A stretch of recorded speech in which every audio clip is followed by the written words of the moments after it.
Deion Sanders is not a fan of the way the new name, image, and likeliness rules are causing some players to behave, and he took to Twitter yesterday explaining his thoughts. You got a problem. See, when you start paying athletes like they're professionals, you get athletes acting like they're professionals.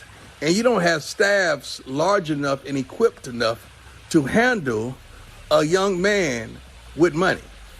Let me go deeper. Handle a young man that's making more money than some of the coaches on staff.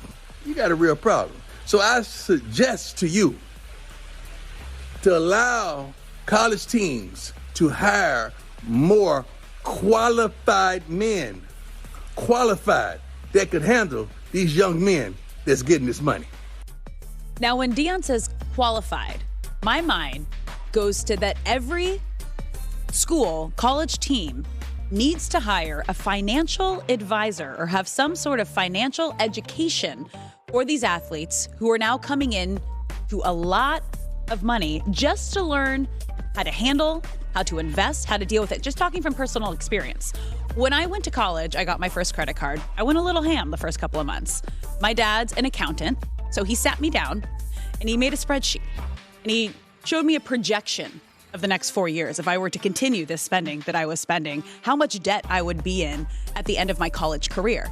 And it was this light bulb that went off. I was like, oh, okay, yeah, so I got a lot of money. I shouldn't actually spend all this money. I should learn to save, invest. But I didn't know that. I would have never known that unless someone actually sat me down to educate me as to why it's important to invest a certain way, to save a certain way, and then have your fun money. Always have your fun money. Everyone needs that. I think this would take away the responsibility from having the coaches on the field have to deal with the college athletes and this whole situation, because that's what it's all about. It's all about the money right now. Everyone's freaking out that they're getting money and it's changing things. So why not give these kids the education and the support they need with someone to help them with the money? Yeah, everything that you're saying makes perfect sense. Also, that's like a part of becoming an adult, is learning how to deal with money and shaping young minds into how they can be successful in their future. You know, all the things that college coaches are supposed to be doing with young people. But it hasn't been with money in the past. So that's what he's saying. It's something new. So then hire, I don't disagree. Bring someone that's their expertise.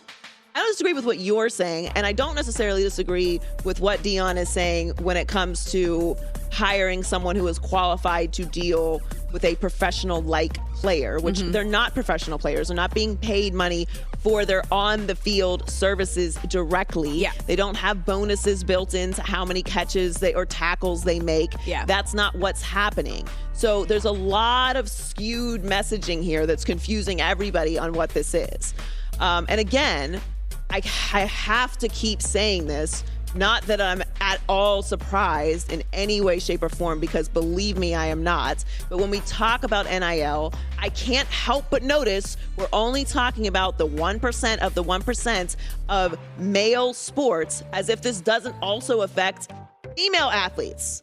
This is not something that you can regulate to a specific degree, and it's not going to affect everyone else. Stop talking about it like that. If you want to have an open conversation about NIL, if you want to talk about the repercussions of NIL, talk about it in its entirety and stop linking it to the transfer portal and the regulations that need to happen for the transfer portal, because everyone's just panicking. Everyone's just running around like the house is on fire. Yeah. That's chaos. It's chaos. Wild West. Cowboys. It's not what's happening.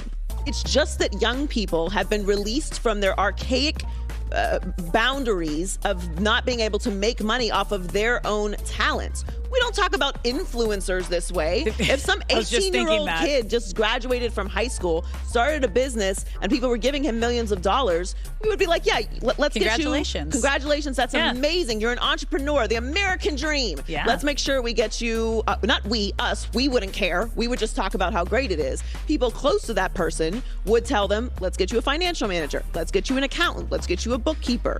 Let's get you an investment banker. Let's do all those things. The person close to them would care about that. We wouldn't care about it. We're not panicking about that. And guess what? This happens all the time. It's only because they're student athletes. It's only because people have benefited off of them not being able to do this, off of them having the financial power over them to control their futures.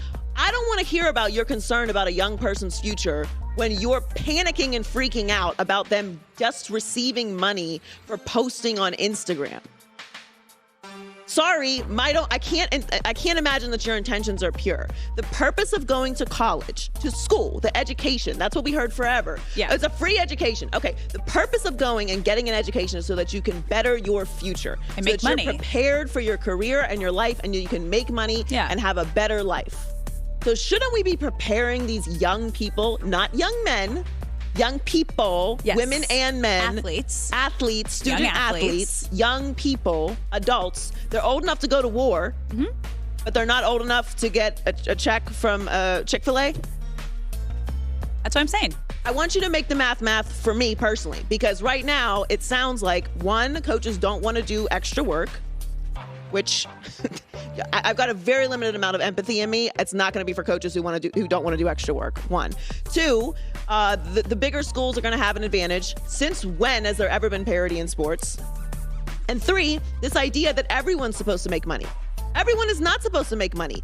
The 1% of the 1%, and some under them, will get checks for being huge talents. It's not a wealth distribution device. It is an availability to make money off of your talent. That's it. So do what an educational institution should do and provide support and education for these student athletes to learn how to handle the new situation they're in. I think it's a positive. Yeah. I didn't learn about the stock market and investing and credit cards. I didn't have any credit. I didn't know what a savings account was until I was well into my 20s. I didn't have money growing up. Maybe my family's we're going to start credit when I'm 14. No, like that's not I did not learn about any of this. I had no one teaching me about real estate. None of that. None of it at all. I still barely understand it because I was so far behind. Yeah. So if you're looking at this whole thing as a negative, then you truly think there's value in young people not being able to benefit off their talent and not being able to learn at a younger age.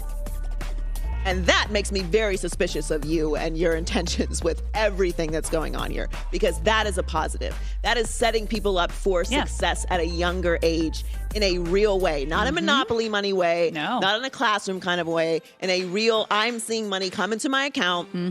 What do I do with this? What are taxes? What's an accountant? That type of way. Now support them. Support them. Support them with what they need to be successful in that space. Or you can complain about it. That works too. That's Alex Curry with the news. Well, that's the news. And thanks for stopping by.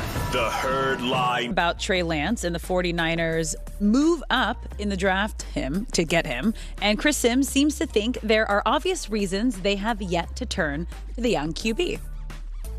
Are they scared a little bit or not know what they're going to get? I think, of course they are. You know, anybody you talk to that saw training camp last year, either that was part of the 49ers staff or when they went and worked with the Los Angeles Chargers there, and you hear people that witnessed those practice, you know, there had to be concern coming out of San Francisco early on in the year last year. I know there was. There was too many people that were like, whoa, man, Trey Lance practices, woo, the ball's everywhere. It's this or it's that where it's everywhere. Woo, man, he's not ready yet. I love that we are getting more clues and glimpses into why the 49ers have yet to do anything with Jimmy Garoppolo yet. And let's just put into perspective what an incredible job he did mentally and emotionally last year. They drafted his replacement. The narrative throughout the whole season was they were going to get rid of and trade Jimmy Garoppolo, and this is going to be Trey's team.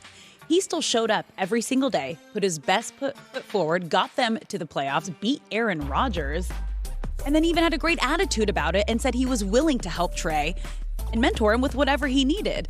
And we've heard, a couple other quarterbacks recently, Ryan Tannehill with Malik Willis in particular, say it's not his responsibility. So Jimmy made it a point to do whatever it took for the team, knowing in the back of his mind that it probably wasn't going to be his team in the long run. And then he admitted after the season that was actually really hard.